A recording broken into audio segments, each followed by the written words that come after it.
Presidente da República que falava esta manhã à TCV a partir de Nova Iorque, onde está a participar na Assembleia Geral das Nações Unidas, que nesta terça-feira vai ter a grande Assembleia Geral, a reunião magna da ONU, num momento muito complexo, como explicou António Guterres, já um sublinhado importante de Guterres, o secretário-geral das Nações Unidas, durante a conferência de imprensa de quarta-feira, que diz que essa Assembleia Geral da ONU vai acontecer num momento de grande perigo, apontando as divisões geopolíticas que neste momento acontecem por causa da guerra da Ucrânia, a inflação que está num patamar extremamente elevado, como os principais perigos que a comunidade internacional está a atravessar.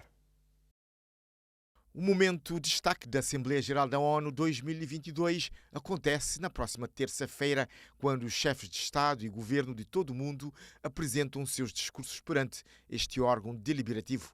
Esta Assembleia Geral, que acontece num contexto de guerra no leste da Europa e de divisões geopolíticas acentuadas sem precedentes desde a Guerra Fria, está a ser aguardada com muita expectativa. O secretário-geral das Nações Unidas, em conversa com os jornalistas nesta semana, não se mostrou nada otimista com o momento que o mundo atravessa. António Guterres afirma mesmo que está-se perante um grande perigo. A Assembleia Geral reúne-se num momento de grande perigo. As divisões geoestratégicas são as mais acentuadas desde a Guerra Fria e estão a paralisar as respostas globais para os desafios dramáticos que enfrentamos. O nosso mundo está arruinado pela guerra, castigado pelo caos climático, marcado pelo ódio e envergonhado pela pobreza, fome e desigualdade. Conflito e agitação continuam em crescendo. A guerra na Ucrânia está a devastar o país e a arruinar a economia mundial. Apesar da iniciativa de Grãos no Mar Negro, acordo no qual estamos a fazer de tudo para concretizar, fazer com que os alimentos e fertilizantes russos cheguem ao mercado global, há um risco real de situações múltiplas de fome ainda este ano.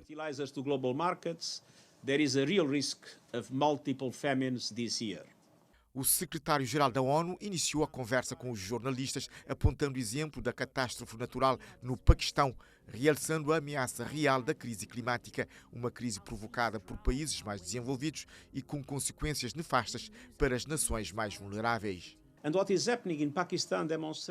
que está a acontecer no Paquistão demonstra a ineficácia das respostas globais em relação à crise climática.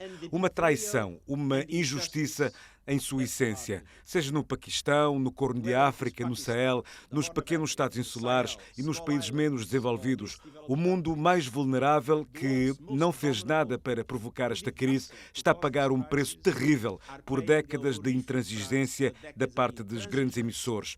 A minha mensagem aos líderes mundiais reunidos aqui é clara: reduzam a temperatura agora, não inundem o mundo e não afoguem o amanhã. Don't drown it tomorrow. Ladies and gentlemen.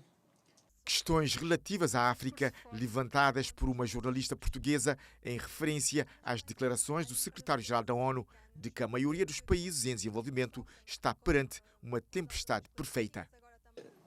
Eu não falei contra ninguém, eu falei a favor dos países em desenvolvimento, e nomeadamente dos países africanos.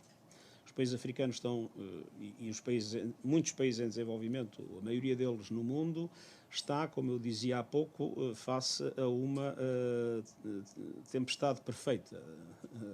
Não sei como é que em português se traduz o perfect storm, mas eu estou a traduzir à letra. Muitos deles não tiveram vacinas a tempo. Os fundos que na Europa e nos Estados Unidos foi possível mobilizar imprimindo dinheiro. Esses países não podem imprimir dinheiro, senão as suas moedas imediatamente se desvalorizam de forma inaceitável. Não houve alívio da dívida, a não ser uma pequena suspensão em relação aos países menos desenvolvidos, mas alívio da dívida não existiu. Não houve acesso com financiamentos beneficiados, quer subsídios, quer com taxas de juro mais baixas para países em desenvolvimento com rendimento médio que enfrentam gravíssimos problemas.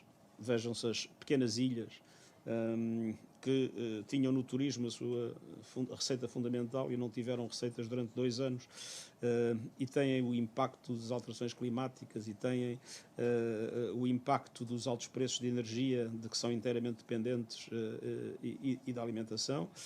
Esses países sofreram agora as consequências da guerra na Ucrânia, e a verdade é que isso faz com que a situação seja uma situação muitas vezes desesperada, porque não há espaço fiscal para responder às necessidades dos respectivos povos, e vemos a pobreza e a fome aumentarem de uma forma dramática. E é por isso que nós temos permanentemente insistido na adoção de imediatas medidas para dar liquidez a essas economias e para aliviar a dívida desses países, e ao mesmo tempo temos insistido na necessidade de uma reforma do sistema financeiro global, porque o atual sistema financeiro foi um sistema definido pelos ricos a favor dos ricos e não serve de maneira nenhuma aos interesses dos países em desenvolvimento, nomeadamente dos países africanos.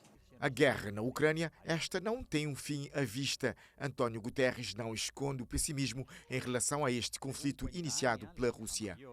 It would be naive to think that we are close to the possibility of a peace deal. É naivo pensarmos que estamos à beira de uma possibilidade de acordo de paz. Nós estamos prontos, mas não tenho ilusões que neste momento as chances de um acordo de paz são mínimas. O secretário-geral da ONU apela aos líderes mundiais a trazerem para esta Assembleia Geral a esperança e ultrapassarem as divisões que impactam o mundo de forma dramática.